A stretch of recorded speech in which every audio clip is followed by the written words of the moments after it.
விளையாட்டு வீரர்களுக்கு வேலைவாய்ப்பில் 3% இடஒதுக்கீடு ஏற்படுத்தி கொடுக்கப்பட்டது அதிமுக ஆட்சியில்தான். புரட்சித் தலைவரின் 77வது பிறந்தநாளை ஒட்டி சேலம் மாவட்டம் வேலக்கவுண்டனூரில் நடைபெற்ற கபடி போட்டியை தொடங்கி வைத்து அதிமுக பொதுச் செயலாளர் பெருமிதம்.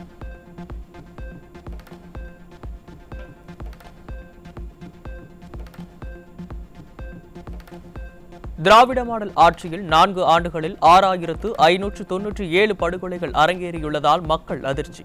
சராசரியாக நாள் ஒன்றுக்கு 5 கொலைகள் தமிழகத்தில் அரங்கேறியிருக்கும் நிலையில் சட்டம் ஒழுங்கை பாதுகாக்கும் லட்சணம் இதுதானா ஸ்டாலின் என மக்கள் கேள்வி.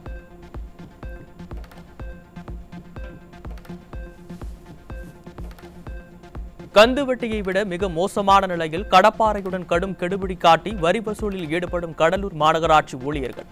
உள்ளாட்சிகள் நல்லாட்சி என்று சொல்லும் ஸ்டாலினின் திமுக ஆட்சிகள் வரியை உயர்த்துவது மட்டுமல்லாமல் அடாவடி வசூலில் ஈடுபடுவதாக குற்றச்சாட்டு.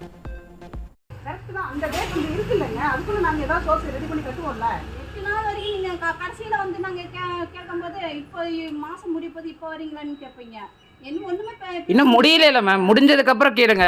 முடியும். வரி செலுத்தவில்லை என கூறி வீட்டின் முன்பக்க பகுதியை கடப்பாறையால் இடித்து குடிநீர் இணைப்பை துண்டித்த ஈரோடு மாநகராட்சி அதிகாரிகள். கடலூர் மாநகராட்சி அதிகாரிகளை தொடர்ந்து ஈரோடு மாநகராட்சி அதிகாரிகளும் கந்துவட்டிக்காரனை விட கொடுமையாக நடந்து கொள்வதாக மக்கள் குற்றச்சாட்டு. சேலம் ஈரோட்டுக்கு இடைப்பட்ட பகுதியில் சென்ற குர்லா விரைவு ரயிலில் 8 வயது சிறுமிக்கு பாலியல் தொல்லை கொடுத்த உத்தரப்பிரதேசத்தைச் சேர்ந்த ரயில்வே ஒப்பந்த தொழிலாளி சிக்கினார். ரயில்களில் பாலியல் வன்முறை குற்றங்கள் அதிகரித்து வரும் நிலையில் அதற்கு நடவடிக்கை எடுக்க திராணியில்லாத மைனாரிட்டி பாஜக அரசு உலக நாடுகளின் பிரச்சினைகளை பேசி வெற்றி விளம்பரம் செய்து வருவதாக மக்கள் குற்றச்சாட்டு. திருவண்ணாமலை மாவட்டம் வந்தவாசி அருகே 16 வயது சிறுமியை பாலியல் வன்கொடுமை செய்து கர்ப்பமாக்கிய 17 வயது சிறுவனுக்கு வலைவீச்சு. நிர்வாகத்திறனற்ற திமுக ஆட்சியில் சிறுமிகளுக்கு துளியும் பாதுகாப்பு இல்லை என்பது மீண்டும் மீண்டும் நிரூபணம்.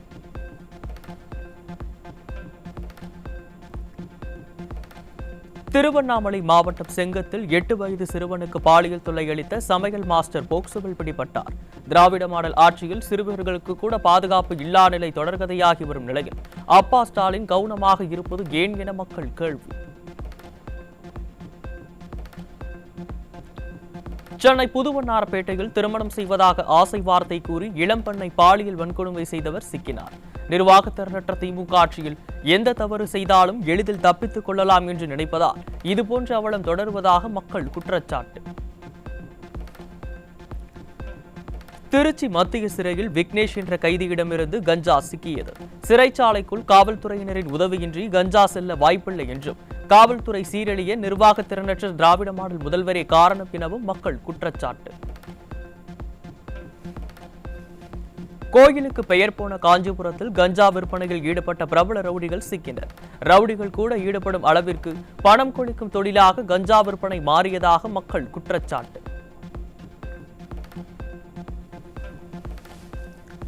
மதுரை மாவட்டம் திருமங்கலத்தில் குடோனில் விற்பனைக்காக பதுக்கி வைக்கப்பட்டிருந்த 32 கிலோ குட்கா பிடிபட்டது. திராவிட மாடல் அரசின் உளவுத்துறை உறங்கிக் கொண்டிருப்பதால் போதைப்பொருள் புழக்கம் அதிகரித்துள்ளதாக மக்கள் புகார்.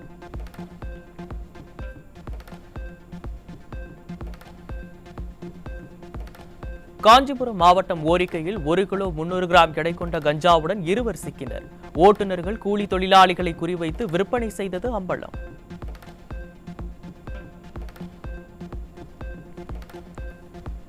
சென்னை ராமபுரம் பகுதியில் வலி நிவாரணி மாத்திரைகளை விற்பனைக்காக வைத்திருந்த நபர் பிடிபட்டார். தமிழகத்தில் போதைப் பொருட்களின் புழக்கத்தை திமுக அரசு தடுக்க தவறியதால் நாளுக்கு நாள் போதைப் பொருட்கள் நடமாட்டம் அதிகரித்துள்ளதாக பொதுமக்கள் குற்றச்சாட்டு.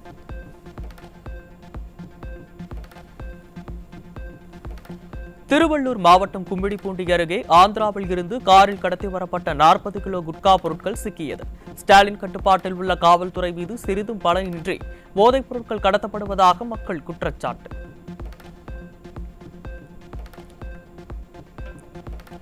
சிவகங்கை மாவட்டம் காரைக்குடியில் பிரபல ரவுடியும் கஞ்சா வியாபாரியுமான மனோஜ் கொலை செய்யப்பட்ட பதற வைக்கும் சிசிடிவி காட்சி வெளியானது.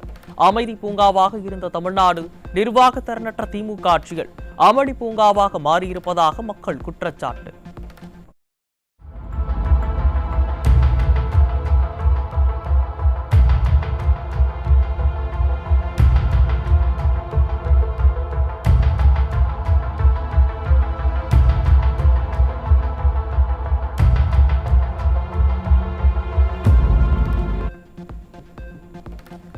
தஞ்சாவூர் மாவட்டம் கும்பகோணம் அருகே பல்வேறு வழக்குகளில் தொடர்புடைய காளிதாஸ் என்ற ரவுடி அதிகாலையில் மர்மமான முறையில் வெட்டி படுகொலை.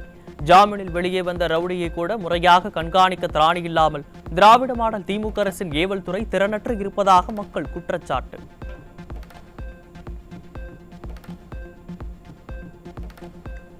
திருச்சி மாவட்டம் காட்டுப்புத்தூர் அருகே இருசக்கர வாகனத்தை திருடியதாக கூறி வாழைத்தோட்ட தொழிலாளி அடித்து கொலை செய்யப்பட்ட விவகாரத்தில் 5 பேர் சிக்கினர்.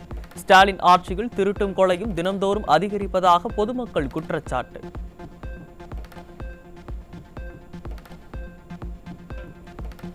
திருப்பத்தூர் மாவட்டம் ஆம்பூர் அடுத்த சோலூர் பகுதியில் காலி மைதானத்தில் அழுகிய நிலையில் ஆண் சடலம் கண்டெடுப்பு.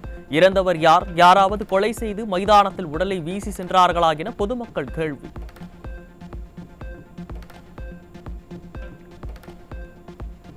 கடலூர் மாவட்டம் பன்ருட்டி அருகே கரும்பு தோட்டத்தில் எரிந்த நிலையில் ஆண் சடலம் கண்டெடுப்பு. இறப்பில் மர்மம் இருப்பதாக கூறி இறந்தவரின் உறவினர்கள் குற்றச்சாட்டு. என் தம்பி முருகன் 3 நாளா காணாங்க. அது தேடிட்டு இருந்தோம். காலையில பார்த்தா எரிஞ்சு போச்சுன்னு சொல்றாங்க. சாவுல மர்மம் இருக்குது. நீங்க அதை எனக்கு உடனடியா நடவடிக்கை எடுத்து எனக்கு.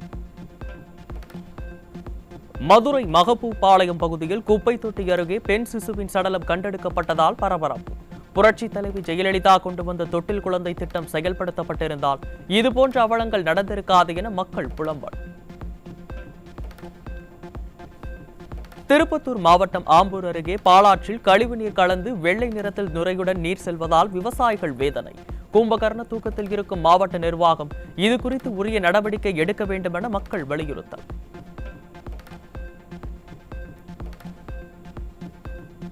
தருமபுரி மாவட்டம் அதியமான் கோட்டையில் உள்ள ஸ்ரீ தட்சிணா காசி காளி பைரவர் ஆலயத்திற்கு சிறப்பு தரிசனத்திற்கு அதிக பணம் வசூலிக்கும் அறநிலை அதிகாரிகள்.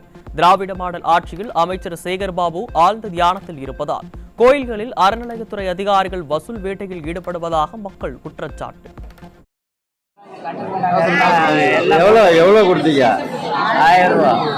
எல்லாருமே 1000 தான். எவ்வளவு ரெசிப்ட் வாங்கினீங்க? 2 பேருக்கு 1000 ரூபாய் நாங்க ரெசிப்ட் தான் கொடுத்தாங்க.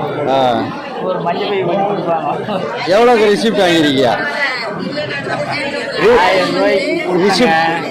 ரெசிப்ட் எவ்வளவு வாங்கிருக்கீங்க? ரெசிப்ட் கொடுக்குறாங்க. எவ்வளவு? 250 ரூபாய்க்கு. காசு நீங்க கொடுத்தது 1000. 2500. திருப்பத்தூரில் 1 கோடியே 30 லட்சம் ரூபாய் மதிப்பில் போலி நகைகளை வைத்து மோசடியில் ஈடுபட்ட நகை மதிப்பீட்டாளர் சிக்கினார். திமுக ஆட்சியில் காவல்துறை மீது சிறிதும் பயமில்லாததால் மோசடி பேர்வழிகள் தொடர்ந்து அதிகரித்து வருவதாக மக்கள் வேதனை.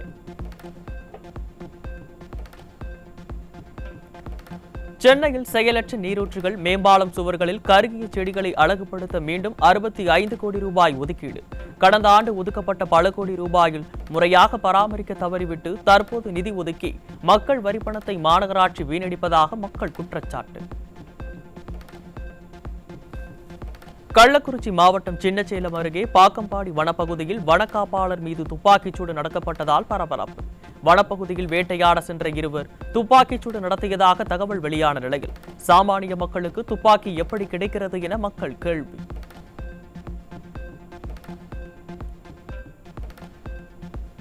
விழுப்புரம் மாவட்டம் மேல்மலையனூர் பகுதியில் குறைந்தழுத்த மின்சாரத்தால் மின் மோட்டார்கள் பழுதாகி வருவதாக விவசாயிகள் வேதனை. திராவிட மாடல் அரசின் மின்துறை கூடுவாம்பூண்டியில் துணை மின் நிலையம் அமைக்க வேண்டும் என விவசாயிகள் வலியுறுத்தல். தமிழகத்தில் கடந்த 4 ஆண்டுகளில் 5 கோடியே 35 லட்சம் விவசாயிகள் அரசு திட்டங்களில் பயன்பெற்றதாக ஏக்கர் கணக்கில் பொய்கூறும் வேளாண் துறை அமைச்சர். தமிழகத்தில் சுமார் 50 லட்சம் விவசாயிகள் மட்டுமே உள்ள நிலையில் 5.35 கோடி விவசாயிகள் பயன்பெற்றதாக அமைச்சர் எந்த தரவுகளின் அடிப்படையில் கூறுகிறார் என மக்கள் கேள்வி. தூத்துக்குடியில் சில மணி நேரம் பெய்த மழைக்கே தென்பாகம் காவல் நிலையத்திற்குள் தேங்கிய மழைநீர். புரட்சி தலைவி ஜெயலலிதா முதல்வராக இருந்தபோது கொண்டுவரப்பட்ட மழைநீர் சேகரிப்பு திட்டங்களை அரசு கட்டிடங்கள் மற்றும் அலுவலகங்களில் முறையாக செயல்படுத்தாததே இதுபோன்ற அவல நிலைக்கு காரணம் எனவும் மக்கள் குற்றச்சாட்டு. தூத்துக்குடியில் பல்வேறு பகுதிகளில் அதிகாலை 2 மணி நேரம் பெய்த மழை காரணமாக குளம் போல் மாறிய சாலைகள். தூத்துக்குடி அரசு மருத்துவக் கல்லூரி மருத்துவமனையிலும் மழைநீர் சூழ்ந்ததால் நோயாளிகள் மற்றும் மருத்துவ பணியாளர்கள் கடும் அவதி. இன்று கோவை, நீலகிரி, ஈரோடு, கிருஷ்ணகிரி, தருமபுரி, தென்காசி, ராமநாதபுரம் உள்ளிட்ட 10 மாவட்டங்களில் கனமழைக்கு வாய்ப்பு என வானிலை ஆய்வு மைய இயக்குநர் தகவல். தமிழகத்தில் ஓரிரு இடங்களிலும், புதுச்சேரி, காரைக்கால் பகுதிகளிலும் வரும் 23, 24 மற்றும் 27, 28ஆம் தேதிகளில் மழைக்கு வாய்ப்பு என்றும் பேட்டி. அடுத்த 24 மணி நேரத்தில் கன்னியாகுமரி, திருநெல்வேலி, தூத்துக்குடி, ராமநாதபுரம், தென்காசி உள்ளிட்ட தென் மாவட்டங்களிலும், தருமபுரி, கிருஷ்ணகிரி, ஈரோடு, நீலகிரி மற்றும் கோவை மாவட்ட மலைப்பகுதிகளிலும் ஓரிரு இடங்களில் கனமழைக்கு வாய்ப்புள்ளது. 4000 கோடியில் கட்டப்பட்டதாக விடியா திமுக அரசு பெருமை பேசி வரும் மழைநீர் வடிகால்களை வெறும் 2 மாநகராட்சி மண்டலங்களில் பராமரிக்க மட்டும் 24 கோடி நிதி ஒதுக்கீடு. இது பராமரிப்பு திட்டமா அல்லது உடன்பிறப்புகளின் விஞ்ஞான ரீதியாக ஊழல் செய்யும் திட்டமா என சென்னை மாநகர மக்கள் கேள்வி.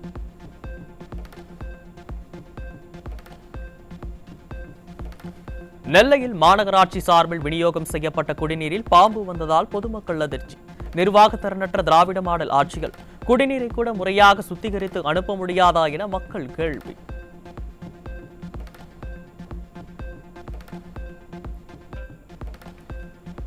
நீதிமன்ற அவமதிப்பு வழக்கில் நேரில் ஆஜராகாத செங்கல்பட்டு ஆட்சியருக்கு வாரண்ட் பிறப்பித்தது சென்னை உயர்நீதிமன்றம். திராவிட மாடல் ஆட்சியில் அதிகாரிகளுக்கு குட்டுமேல் குட்டு வைக்கும் நீதிமன்றம்.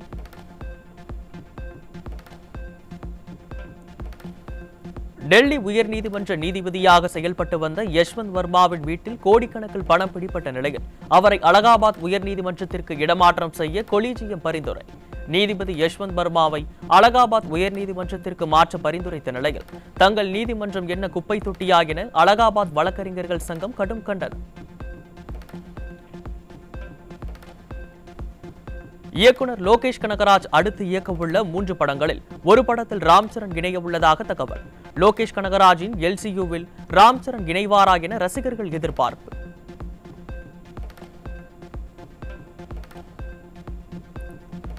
தமிழை தொடர்ந்து இந்தியில் ரீமேக்காக உள்ள பெருசு. இலங்கையில் வெளியாகி விருது வென்ற டென்டிகோ தமிழில் பெருசு என வெளியான நிலையில் இந்தியில் ரீமேக் செய்ய இயக்குனர் ஹன்சல் மேத்தா திட்டம்.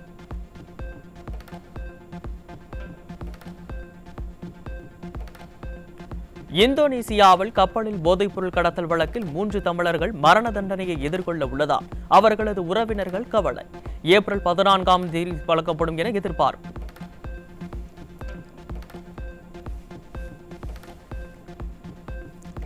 இந்தோனேசியாவில் லெவடோபி லக்கி மலையில் அடுத்தடுத்து 3 முறை எரிமலை குழம்பு வெடித்து சிதறியதால் மக்கள் அச்சம்.